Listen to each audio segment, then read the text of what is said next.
Hello and welcome to another edition of Health Solutions with Shawn and Janet Needham, where Team Needham discusses everything healthcare. I'm your host, Shawn Needham, and I am super excited, and of course, my wife, Janet, and I am super excited to be streaming from the Moses Lake Professional Pharmacy podcast studio.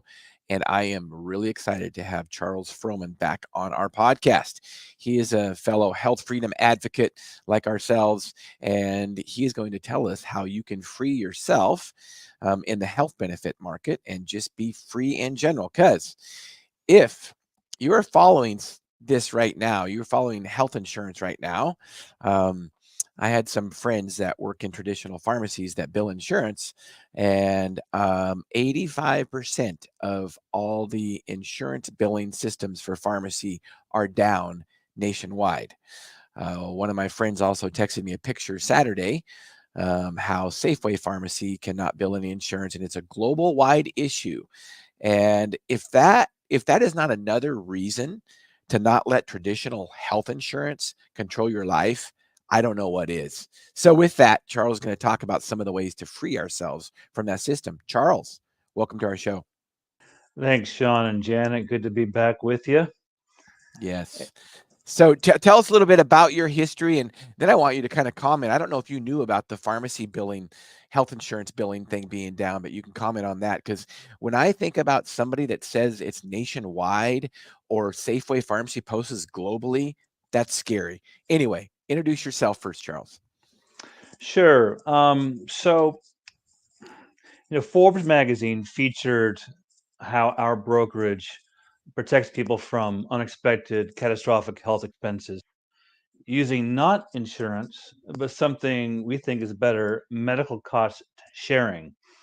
And that is what I sell people, families, and businesses now, especially with this thing called ICRA, Individual Coverage Health Reimbursement Arrangement, with which we can bring sharing into big companies.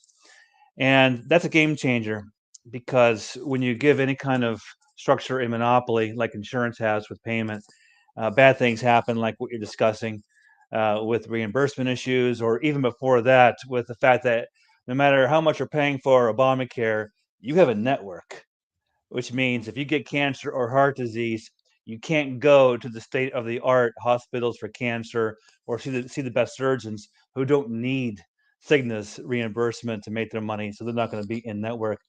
And if you're hospitalized, you may get an anesthesiologist or some specialist who's not in network, thus exposing you to bankruptcy from a surprise bill. So I have a lot of sophisticated clients who know that there's no reason to overspend on insurance when it's not even as good as sharing in the first place. So that's my response to your comment about insurance. Is that it's a ripoff, and It, just it abandon it. Yeah, it totally is. I say it over and over again. Traditional health insurance is a ripoff and a scam. It's one of the most overpriced things around. Things aren't covered. And you mentioned, people always say that, oh, it's so important to have health insurance because, I don't want to some kind of catastrophe to bankrupt me. Well, you can probably hit on this a little better than I can, but over 50% of all the people that file bankruptcy on healthcare bills, over for 50% of them are already insured. Can you speak to Yeah, that? yeah, that's because the average deductible on any exchange plan you might get through Obamacare has an amount of $6,000. That's the average. And when you add up the co-insurance, the 20% you owe for the hospitalization, the surgery, your max out of pocket could rise to 15 grand or more in some cases. Or if the doctor or hospital are out of network, there's no max out of pocket. So you owe it, and they're going to collect, and you're going to declare bankruptcy to avoid that collection and ruin your credit and your future and your life. So that kind of trap is something too few are aware, and there are a lot of victims because of Obamacare. Now, we use it as a backstop, but even before Obamacare, most states offered risk pools for the uninsurable, and you had Medicaid for the poor. So it was a lie to start with why they passed Obamacare. You didn't need guaranteed issue. All that did was force insurers to limit the doctors they would use. That brought on networks. So you squeeze the balloon one area, you're going to get something worse, an unintended consequence somewhere else. Luckily, sharing is allowed to exist in most states, except a couple where state insurance commissioner, on behalf of their controlling insurance companies, will make life pretty hard for the sharing competitors and issue cease and desist orders or that kind of thing. But basically, in almost every state, you can get some sharing plan, save money, get access to any doctor you want. Ours will even let you go to doctors overseas and any kind of natural doctor too if you're cancer. I don't know about you, but if I got cancer, I'm not going to an oncologist. I'm going to Tijuana, where Gideon Krause has the Gerson clinic with these what do you call them? The chambers you go into for Hyperbaric chambers. hyperbaric juicing, fasting, probably some homeopathy, mistletoe injections, all kinds of great things that actually work to help your body start working again. So the point is, there's alternatives to Obamacare where you won't get bankrupted, you won't be limited who you can go to, you'll save a lot of money. You can go to anywhere you want worldwide, even natural stuff, and you can combine it with a health savings account so you can pack up a nest egg for retirement, and you could use that for long-term care, Medicare gaps, or a new boat. It's your money. So Janet, I you can know, tell you're just you. There's a lot going on right there, and I can tell you just really want to ask some questions. So what are they? Well, I guess I gotta go to the out of country thing because most people assume that everybody comes to the United States for their health care. So I think that's really interesting that you're offering that service because we do know people personally that have went out of country for their cancer treatment and have done very well. So um, I'm just curious about that, how that happened, because that's not something we hear of very often. well, it's just an option advertised when people enroll with us that two things. If the bill is in English and US dollars, it'll be shared with the community. Mm, So it's as simple as that. And mm, I know people who are concierge mhm. for getting surgery overseas, particularly in Brazil. There's a lot of what do you call those stomach surgeries that a lot of folks want to go get? Bariatric. Abdominoplasty or bariatric Yeah, surgery? apparently it's a huge market in Brazil. Okay. My aunts in Austin, Texas, go to Merida, Yucatan, for teeth work. Apparently, that's a big destination for expensive dentistry. So, medical tourism is an offering that a lot of at least sophisticated people know about, if not the general population. And if they're trying to save money and or get alternative care, which is going to be increasingly something folks want to do, they eventually will learn about medical tourism. There's all kinds of articles about care in India and Mhm. Thailand. Even these socialist medicine countries have cash markets for medical tourism now. Canada is a big destination. Rand Paul went there for surgery. So there's even cash markets in Canada, which otherwise sends normal people to the hospitals on the Great Lakes Mhm. for high class surgery. So, Janet, Yeah. yeah, you're right. Our hospitals are destinations for foreigners to get decent care when they're rationed by the Mhm. socialist system. But there's something very unique about this because this is really saying you're listening to your consumer and asking them what they want, and that becomes a part of the package because they get a voice in this. Where I'm sure if you're overseas and you get hurt, your local typical insurance is going to say, out of country, no thanks. Yeah, You know. there's so many limits, and not only that, there's controversial stories about insurance companies using AI to arbitrarily deny claims, making you go through hoops to get your bills paid. When you get on the phone with our concierge, with sharing, if you have an emergency, dial 911 or go to the ER. Take care of yourself. Call our concierge, a simple 800 number, as soon as you can, so that we Mhm. can coach you on being a cash patient, starting with identifying yourself with the doctor or hospital as a cash patient and asking for a discount. That's all you have to say. It's no one's business that you're a member of a sharing community. But Right. we're going to go ahead. No, no, No, I exactly. agree. And I agree. yeah, go Yeah. ahead, Charles, because we got a story, personal story. Go ahead. Yeah. And then seek the concierge advice on options. My cousin died of cancer using Sedera, a popular sharing company. Mhm. Sedera and Zion are the two big ones that we licensed health insurance agents use pretty much exclusively. And slowly others will enter into the market as it grows. Right now, those are the two leaders. So our brokerage switches you back and forth between them and package it with a concierge, HSAs, free counseling, et cetera, all kinds of bells and whistles. But we're going to guide you on how to get your bills paid, how to choose treatments, and hold your hand, which is really important because Mhm. the biggest hangup we have is not that we don't have a great solution. Forbes featured it. It is the best solution in the country, no question. Most folks aren't used to it. They're used to slapping the Blue Cross card on the counter and asking, "What's my copay?" That's why we're in this mess.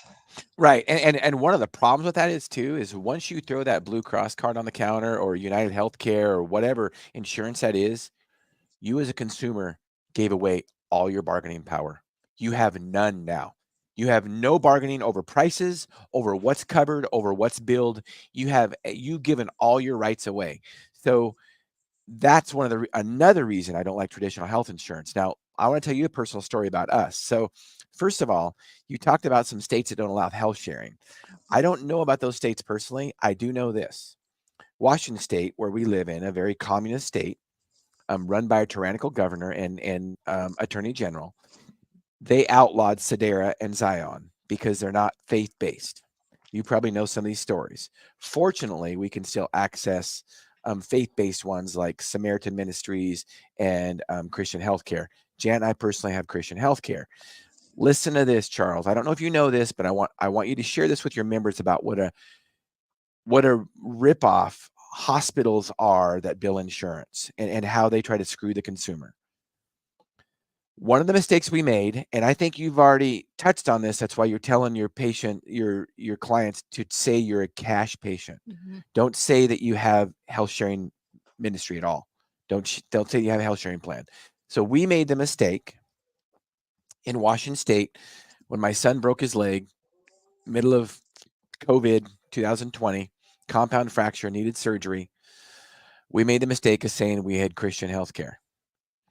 And the problem with that in Washington State, the hospital lobby, I'm sure, follow the money, lobbied the senators and the legislator to make a law that if you have a health sharing ministry, the hospital cannot give you a discount legally. That is so corrupt. It makes you really, really realize how corrupt hospitals are. Now, a little backstory to that. The reason that is as you know, in states, because what was happening, I've got a story of a doctor that in Arizona that practices. His patient had a heart attack, had a health sharing ministry. It was a $300,000 bill. They told him, they said, "Hey, we got a health sharing ministry. What kind of discount can you give me?" Next thing you know, they wrote off $250,000. So the bill was only $50,000. You know as well as I do, Charles, the bill should have been $50,000 in the first place. They didn't write off no $250,000. These nonprofit hospitals, I should say tax exempt hospitals, get to write that part off so they don't make profit on it, but it's a total scam. So we were able to beg, plead, borrow, steal, twist arms enough of the CFO to get a discount from the hospital. And of course, they said they were doing us a favor. Thank you so much, hospital. You are so benevolent. Thank you so much. I love your charity. You can see my cynicism. Anyway, next time, anytime we have any kind of healthcare experience and we have to have some kind of coverage, we will tell them we are cash pay, Mhm. and how we get reimbursed is none of their business whatsoever. And it shouldn't be. Just like if you go in and you buy a car and you tell them you want to buy a car, if you have the money, they should not matter at all how you are paying. You Or go. what your insurance Or is. what your insurance is. You go. Exactly. And so in the almost decade that we've been in operation, our concierge has beefed up with lots of staff and lots of experience on how to coach a cash patient. And that is one of the things that we've had to learn over the years is that is no one's business that you happen to be a member of a sharing community, because the hospitals will use anything to not give you the cash price. But you know what? They all have a cash price, and so within a couple of months of getting the super bill, we will have negotiated with the hospital to get a cash price that they agreed to, and then you would pay with the money we ship you, the $100,000 bill, minus the $1,000 that you owe. Keep that in Right. mind, folks. Obamacare puts you under for 6 grand on deductibles, 15 grand max out of pocket. Sharing, you can have out of pocket limits as low as $1 grand. So that's all you'll pay. But always ask for the cash price, and we tell you to get on the phone with the concierge ASAP so that we can hold your hand, because you're not going to negotiate prices without our help. Some folks can, most folks Right. can't. It is a real nightmare. I mean, I was able to do it, but I'm in this industry. So and I've been a commissioner at a hospital board. Obviously I've been around the industry, so I know the ins and outs. So I was able to negotiate prices and look at what Medicare allowables are and compare all those things. But most people can't because they make it complicated for a reason. They don't want people to figure it out. That's literally the case. And their argument always is, well, healthcare is complicated. Here's my comeback. Look, if you can't give me a transparent price, you're hiding something, because a brand new car is a complicated piece of machinery. But if you ask the car dealer how much the car is, they know exactly, just like that. And if you want to do some kind of certain add to it, gold wheels, they'll know how much gold wheels are. Then it's all transparent, no surprises, right? Yeah, and our concierge will use tools just like that. The main one being Healthcare Blue Book. They have a red, green, yellow light system on all the doctors and hospitals, especially if you have a surgical recommendation that's discretionary. If you use our concierge and our tools to help you find a well-priced, high-quality provider for that service, we'll pay the provider directly, saving you the hassle of collecting the money in the bills, which can be a real burden if you're hospitalized. You get lots of different bills, timed differently. So we'll incent you to work with our concierge and our tools to get you a well-priced, high-quality physician or hospital. We'll use other tools like Prater, Savos out of Utah. These bundlers. That's the whole game for transparency, is to get good bundle pricing in advance. And then the next big nut to crack, of course, is quality, which is really hard and subjective. But that comes through like any other market, word of mouth, reputation, that kind of thing. But back to your friend, it's Mr. Kreidler, the state insurance commissioner in Washington, who is the Oh, puppet of the yep. insurers, who makes life heck for the Sedaras and Zions of the world. And all you can do is be a better citizen and replace these puppets with statesmen or stateswomen who will actually respect the Constitution and American values, which your state does not have, unfortunately, at this point. Yeah, So agree. So tell us a little bit. I can speak for ourselves. If we were buying traditional insurance, it would cost us, just Janet and I. We don't have any kids at home anymore. Uh, um, it would be like $2,000 a month, so $24,000 a year. Right now, with Christian Healthcare, we pay $180 a month. Now we choose to have the highest deductible, even though it's not a deductible, as possible. And we choose to not have a lot of coverage because we just don't need it. Like, for instance, prescription coverage. I think prescription medication coverage is the biggest ripoff ever. Of course, I'm a pharmacist, so is my wife, and we don't believe in medications to treat long-term disease. So prescription coverage would be a waste for us. We don't have any dental coverage. I think, again, find a good dentist that you can get cash coverage for. Now, a lot of dentists have been hijacked by insurance, so that's why dentistry has gotten expensive, and they have tourism dentistry out of country now because our dentists in this country have been hijacked by insurance, like medicine has. But you can find a good cash dentist. Eyes, glasses, biggest ripoff ever. If you need glasses, pay a couple $100 a year, and instead of a couple $100 a month. You don't need all that stuff. So we choose to have the bronze plan of Christian Healthcare, and it's $180 a month. We save $20-some thousand a year on insurance, and we get to decide what doctors we go to, what is covered. We get to negotiate cash prices. If they don't know a price and it's an elective thing and it's elective procedure, surgery, we walk out. If they can't give me a price, what else they hide? I mean, seriously. So tell us a little bit about your program, Charles, and how you what the cost comparison would be. So what's your initial unshareable amount? Is it 10 grand or something else? It, 5. It's 5,000. Five Yeah, grand. And you're paying 195, 180. 180. So we're Yep. more expensive. We partner with Zion mainly, but we add free counseling, free concierge shopping, a QR coded medical vault for your records, and SiriusMD for our virtual DPC telemedicine. So we added bells and whistles, so it's going to be more expensive. So for 5 grand, I think we're charging. You're over 50, 235 a month. That's still very Still, affordable. And one of the things is, Yeah. Charles, is we would tell people to join a DPC, so they could have 24/7 access to a right. doctor.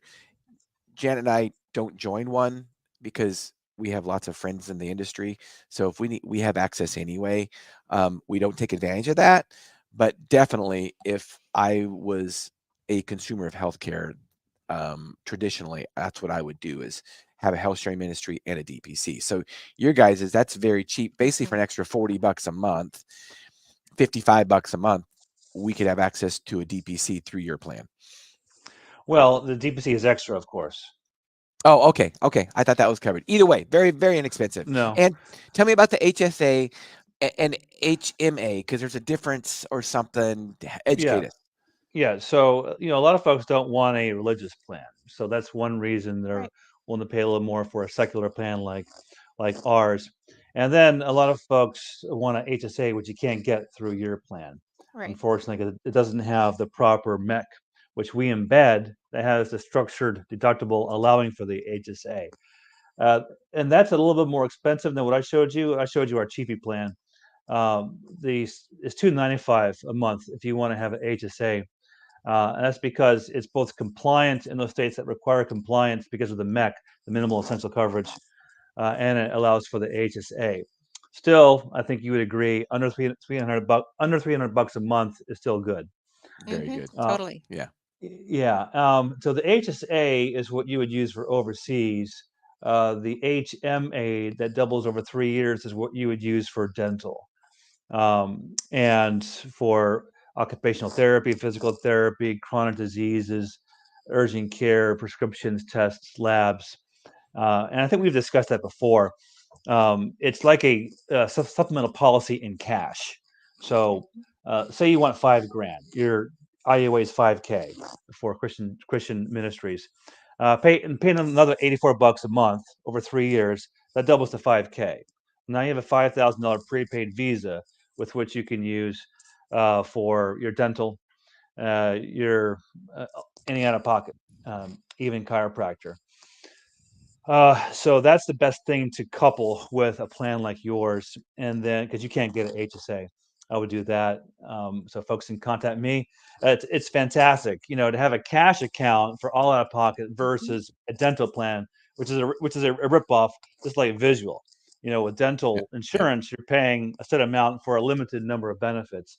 Why not just get a cash account for all out of pocket? Right. Um, so it's domestic only. So you would use your HSA for out of country. I see. Um, Okay. That helps. We have a comment. Is that true, Julie? Can you stream that comment or a question? Oh, good information. Well, thank you, Maria. Such good information. Thank you for sharing. Thank you for watching and commenting, Maria. We appreciate it. Our goal of Health Solutions is to educate and empower individuals to take charge of their own health. And one of those steps is financially. We believe that people should take financial responsibility of their own health. And one of the reasons that healthcare has gotten so expensive is because people haven't really been making their own payments. They've been relying on somebody else. So one of the things I like about health sharing is just like when Jan and I, we were responsible for the bill. When our son got hurt, we were responsible for the bill. Samaritan or Christian Healthcare sent us a check, but we had to pay the hospital. That also meant that,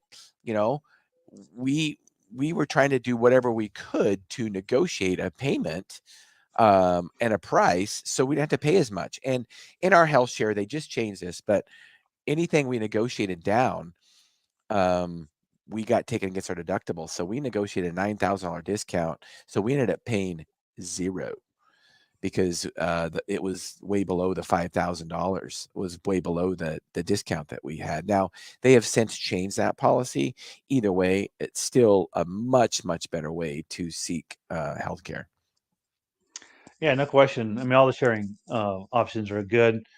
We like ours just because it gives you the HSA, with which you can Mhm. build 100 grand for retirement.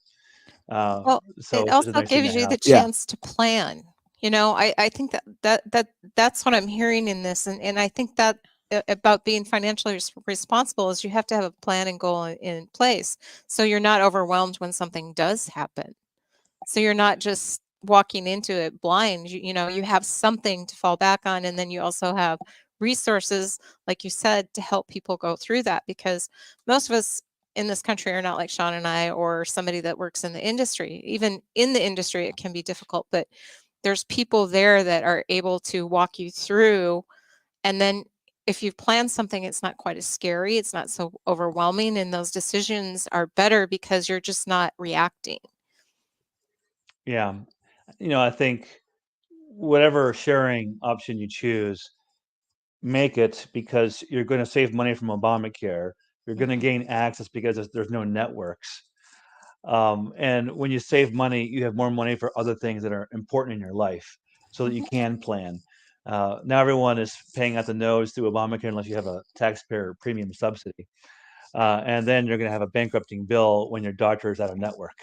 Well, So, and that's one of the things that people don't realize. That they don't do enough research. They have an employer that pays for their health insurance, so they wash their hands of their responsibility completely, and they do no research whatsoever. And they think that they're just, oh, whatever happens, I'm covered. Then all of a sudden, they have a knee surgery, and it ends up being, $60,000, and their out of pocket is $8 or $9,000, and they realize they could have just paid cash, not waited for pre-authorization, and just flow down to Oklahoma Surgery Center and had surgery for $8,000, literally.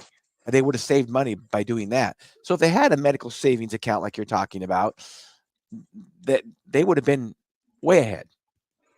yeah, or we list bill small employers, 49 people or below. So the boss is paying everyone's bill on a list, but every sharing plan is owned by the employee, so that when they lose or leave their job, they take it with them. It's portable. So a sharing Good plan thought. in a business is not a group plan. It's a That's collection of cool. individual plans. So Yeah. it fixes these plans fix the market in so many ways by Right. generating cash shopping. You got to have prices for a supply and demand curve, and it portabilizes the group Yeah. benefits. Mhm. So we can Mhm. end that edifice because I don't like Mhm. employer benefits. And then if they had my list bill with an HSA with a $1,000, IUA out of pocket limit, they're protected. They go wherever they want. They're only paying $1,000. They're building an HSA nest egg, which they're going to need for long-term care. I mean, no one has long-term care insurance. And if they can figure out how to divest their assets, maybe Medicaid will help with the long-term care nursing home. Well, yeah, Otherwise, but do you want to rely on Medicaid? Do you want to rely on the government for that's the these point. services? Is people Right, are in exactly. I trouble. know that's what your point, but that's why I Yeah, wanted to bring it up. the baby boomers are in trouble because they don't have insurance for long-term care. Well, if Um, you're in Washington State, they automatically take money out of your check for long-term care, whether you want it or not. Because I'll be really honest with you, Charles. After what happened during COVID, Jan and I put in our advanced directives. Use our money to take care of us at home. Do not put us in an assisted living facility. Do not put us in a long-term care facility. I am never going to go into one of those places because of what happened during COVID. I want to be taken care of at home. So Well, that that and gets to one of our benefits, the QR coded medical vault. You can put advanced directives there in a living will to say that also to decline hospital blood donations and to insist on pre-planned donations of your own blood or someone who is unvaccinated, because that's a new controversy. The Red it Cross. is. Yeah. But and you get the people like the Shawn Needhams, the hospitals, to email us your record. It gets put in our medical vault on our key fob or medical card, and we control our records. And it also lists contraindications. So if we're unconscious and found by an ER provider, that they won't hurt us by using a treatment that's contraindicated. But that's a Right. big deal too, controlling your medical information. Absolutely. And that's what I like about your whole concept. And it's one thing I like about health sharing in general and what you're doing is with health sharing, Sedera is way different than Zion. Zion is different than Christian healthcare. Christian healthcare is different um, than Liberty. You know, there's so many of them out there. You get to pick and choose, and if you don't like them, you go to another one. And the reality of it is, people don't realize this, but when you pick traditional insurance, United, Premier Blue Cross, Cigna, whatever, I'm missing them, the Bucas, whatever they call those, um, they're all the same. And here's why. Because they are literally, and I write about this in my book, they are literally government insurance. When you pick those traditional plans, they are government insurance. Why do I say that? You've mentioned it a bunch of times on air today. Obamacare. Obamacare, the federal government regulates them so hard on what to pay for and what price to pay for. The government is telling them exactly what to do. So if you have some private insurance that you think is non-government insurance, if it's one of those traditional insurance, it is government health care. You go, Charles. Not only regulations but privileges, including the tar baby one. Don't throw me in the briar patch. The MLR, the minimum loss ratio, where you darn insurance companies, you have to pay out 90% of your profits in the form of medical benefits. Well, that well-intended government rule just created an unintended consequence where BUCA, the acronym for these insurance companies, colludes with the hospitals to jack up and complicate bills because there's no incentive to disclose bundled transparent pricing because it's bad for shareholders. And then writing off that extra money is just like nothing because it's not really a write-off. I mean, they just overcharge in the first place. It's such a scam. And you said it. Insurance companies collude with these hospitals to create what? A cartel. They literally create a cartel to control the market and rip off consumers. Period. And it's pure evil. Fortunately, as individuals, there is a parallel system like health shares where we don't have to play their game. Yeah, and my big thing, and for coming on here, was that once I've empowered patients to be a cash shopper with an affordable way to do it, which will help the doctors get more cash patients, which they need to leave employment in the hospital systems where they're trapped and helpless. I want these empowered patients and independent healers, freed healers, to join the real movement of health freedom.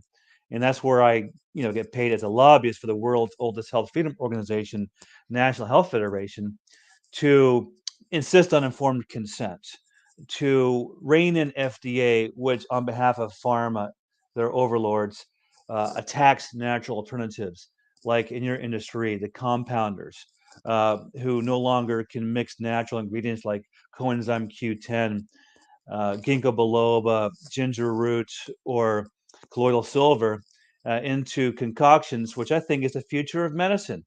We want to personalize your treatments based on your nutrient deficiencies that are found through all these new AI functional assessments. It's you pharmacists who need to seize your ancient compounding rights because we don't want the fillers of these mass-produced pills, even in nutritional supplements. We want personalized concoctions, but you can't do that because of the FDA guidance on homeopathy and compounding. And They like want. you say, totally by design. I mean, big pharma pays them to do those things.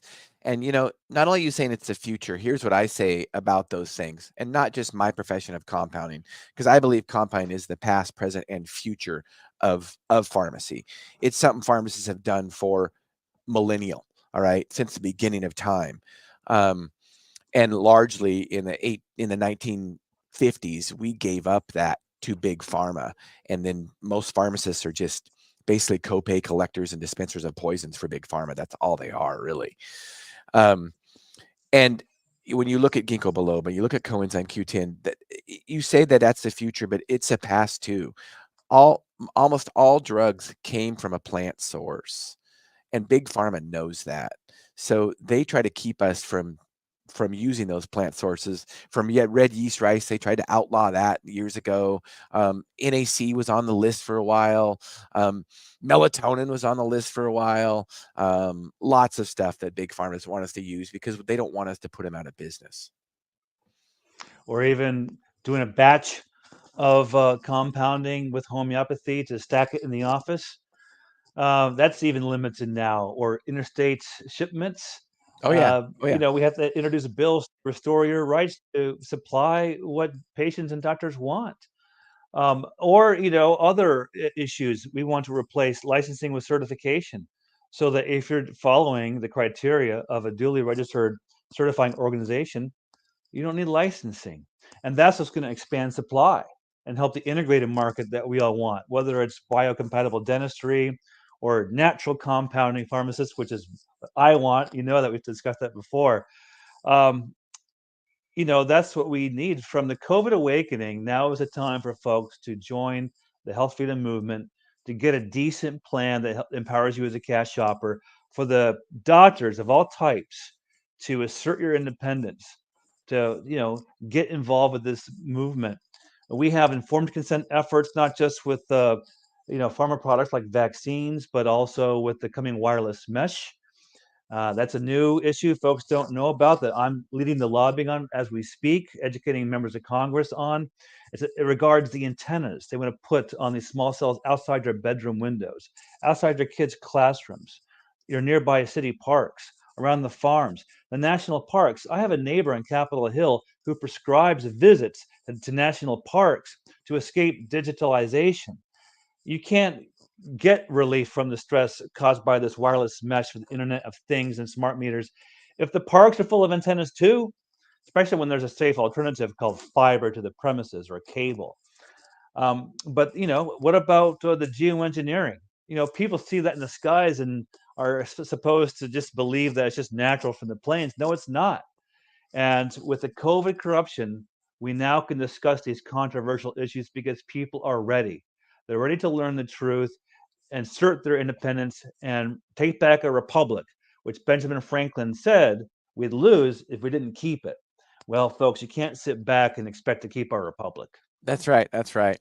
All right, Charles, we wrap this podcast up. I think you already discussed kind of what your passion is. Your passion is just about liberty in general for individuals, and you're helping people seek that through healthcare. So tell us, if anybody has any questions, what's the best way to get a hold of you? Well, we have a monthly Zoom at National Health Federation, noon Eastern, the third Friday, where I platform the leaders in all these health freedom movements, including with the certification and HSAs and integrated healers. I like to platform people like you occasionally too, but it's more about what we're lobbying in Congress. And then, as far as the health benefits to upgrade yourself and your business, I have different websites for both of those that we can put in show notes. But a simple email just to reach me is healthempowermentforyou@gmail.com. Healthempowerment, number 4u, @gmail.com. And I'll hook you up with a decent health plan and HSA, and help and teach you how to get involved with health freedom advocacy. I love it, Charles. Thank you so much for your knowledge and wisdom. Hang on to the show afterwards because I want to chat with you off air. So thank you, Charles, for being on. You've really helped us realize our goal, which is to educate and empower consumers to take charge of their own health. And thank you, listeners and viewers, for tuning into Health Solutions with Shawn and Janet Needham. Tune in Thursday to our midweek podcast. It's going to be actually at 3 to 4 p.m. We are going to have Tara on. She is a nutritionist, and she is going to be talking about how nutrition can liberate yourself from the traditional healthcare. So you don't want to miss out on that. Health Solutions with Shawn and Janet Needham. Thank you for tuning in.